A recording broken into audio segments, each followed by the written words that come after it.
मुंबई, वो शहर जहां लोग आंखों में सपने बसाए आते हैं।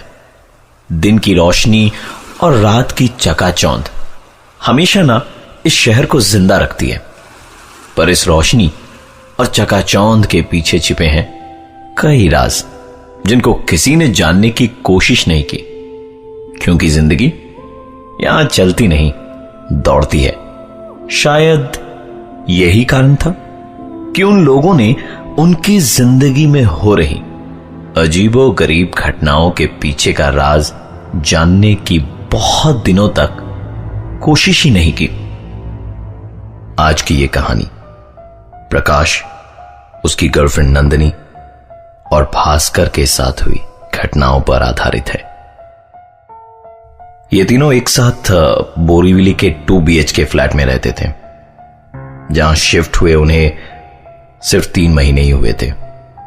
ये तीनों एक साथ एक ही कॉल सेंटर में काम भी करते थे। जिंदगी का हर लम्हा एक साथ बिताते। इन तीनों की लाइफ परफेक्ट थी, सिवाय एक अजीब चीज के।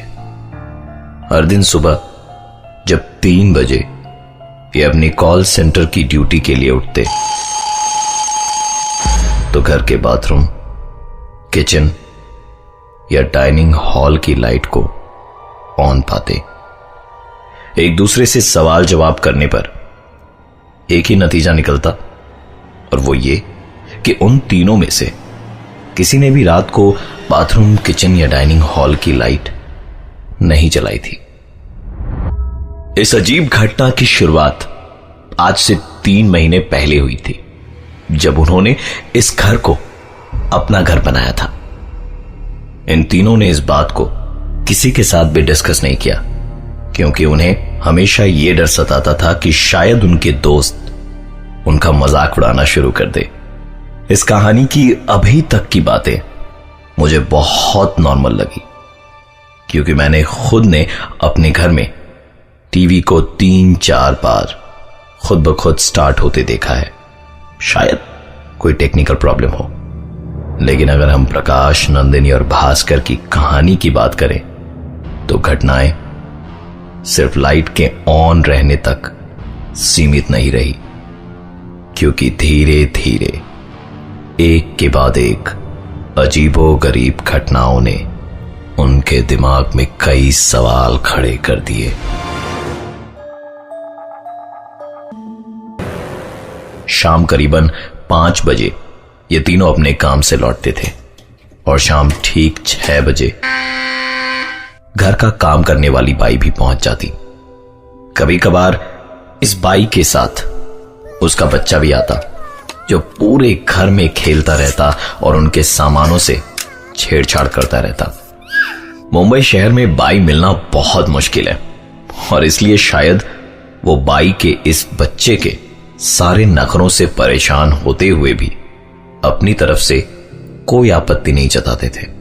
एक दिन तो हद ही हो गई। प्रकाश और नंदिनी जब घर लौटे तो पाया कि बाई का बेटा उनके घर के ड्राइंग रूम में खेल रहा है। उन्हें लगा शायद बाई उस दिन जल्दी काम पर आ गई, लेकिन आश्चर्य की बात तो यह थी कि बाई उन्हें सारे घर में कहीं भी नजर नहीं आई। उन्हें लगा शायद अपने बच्चे को उनके घर पर खेलने के लिए छोड़कर बाई बगल वाले शर्मा जी के यहां काम करने चली गई होगी। प्रकाश बहुत ही गुस्से में था आज, क्योंकि काम वाली बाई के रहते उसके बेटे का आना और उसके घर में खेलना तो ठीक था, लेकिन बाई अपने बेटे को यूं उनके घर में छोड़कर किसी दूसरे के घर में काम करने जाए, यह उन्हें मुनासिब नहीं लगा।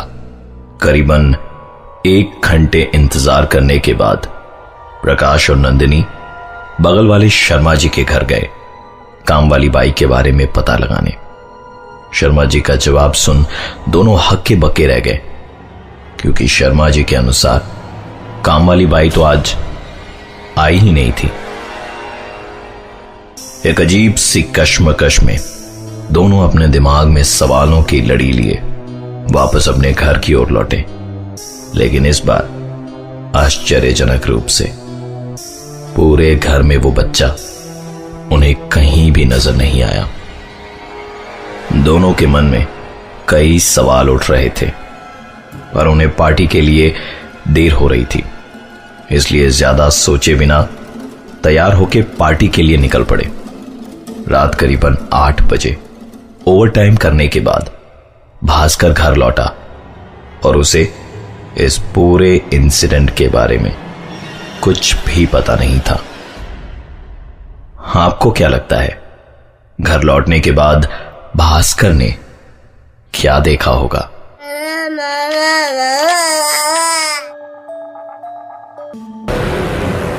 भास्कर ने घर का दरवाजा खोला तो पाया कि हमेशा की तरह बाथरूम की लाइट जली हुई थी। उसने लाइट स्विच ऑफ करना जरूरी नहीं समझा, क्योंकि उसे तभी नहाने भी जाना था।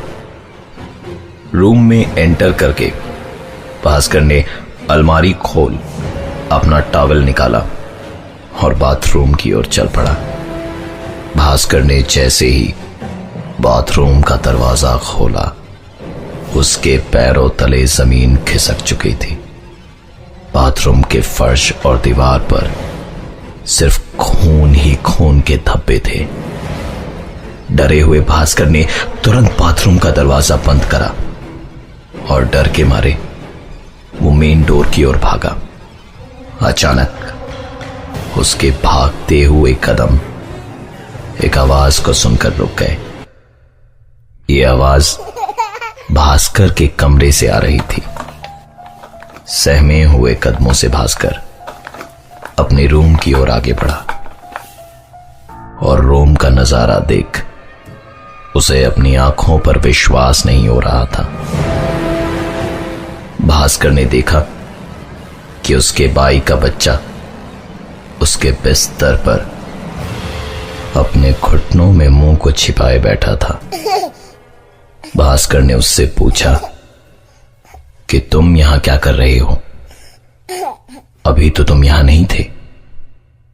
यह सवाल सुन उस बच्चे ने धीरे से अपने घुटनों से मुंह को उठाया।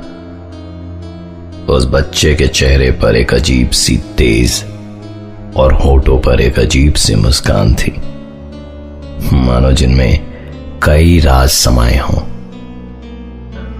बाथरूम में खून और बिस्तर पर काम वाली बाई के बच्चे का होना, जिसके अजीब हाव भाव को देख भास्कर अंदर तक डर चुका था। वो तुरंत दौड़ता हुआ उस घर से बाहर की ओर निकल गया। डरे हुए भास्कर के फोन कॉल के तुरंत बाद ही नंदिनी और प्रकाश पार्टी को छोड़कर घर चले आए और तीनों ने बहुत साहस करके उस घर के अंदर जाने की हिम्मत करी। भास्कर, प्रकाश और नंदिनी ने जैसे ही घर का दरवाजा खोला तो हमेशा की तरह भास्कर, प्रकाश और नंदिनी को साथ लेकर जब उन्हें बाथरूम में खून के छींटे दिखाने ले गया तो आश्चर्यजनक रूप से वहां पर कुछ भी नहीं था। रात करीबन 10:30 बजे थे। तीनों इसी सोच में डूबे थे कि क्या आज की रात इस घर में रहना उनके लिए ठीक होगा। इस बीच प्रकाश ने मकान मालिक को फोन लगाया और उसके दोस्त भास्कर के साथ बीती सारी घटनाएं बताई। मकान के मालिक ने सारी बात सुनने के बाद उन्हें बताया कि आज से 10 साल पहले इस मकान में एक परिवार रहता था। कर्ज के बोझ में दबे होने के कारण इस परिवार के कर्ता ने पहले अपनी बीवी और अपने बेटे की बेदर्दी से हत्या करी और फिर खुद फांसी लगाकर आत्महत्या कर ली। ये सब जानने के बाद वहां रहना तो दूर, उस घर में एक एक पल गुजारना भी प्रकाश, नंदिनी और भास्कर के लिए बहुत भारी पड़ रहा था। बाथरूम में खून देखने की घटना को शायद मन घड़त मानने के बावजूद भी हम उसे आज से 10 साल पहले घटी घटना से जोड़ सकते हैं। लेकिन काम वाली बाई के बेटे का विवादास्पद रूप से उनके घर में मौजूद होना और अचानक से गायब हो जाना, इसका कारण किसी को भी मालूम नहीं था। जैसे तैसे आज की रात प्रकाश, नंदिनी और भास्कर ने उस घर में गुजारी और सुबह होने का इंतजार करने लगे, क्योंकि उन्होंने फैसला ले लिया था कि सुबह होते के साथ ही वो इस घर को छोड़ कहीं और शिफ्ट हो जाएंगे। अगले दिन जब काम वाली बाई उनके घर आई तो प्रकाश, नंदिनी और भास्कर तीनों उस पर टूट पड़े। एक के बाद एक सवालों की बौछार करने लगे, उसके बेटे की अजीबोगरीब हरकतों पर और विवादास्पद स्थिति में उसके बेटे की मौजूदगी पर। 5 मिनटों तक स्तब्ध रहने के बाद कामवाली ने अपनी चुप्पी तोड़ी और बस एक ही चीज कही कि उसके पास उनके सवालों का कोई जवाब नहीं है, क्योंकि उसका तो कोई बेटा ही नहीं है।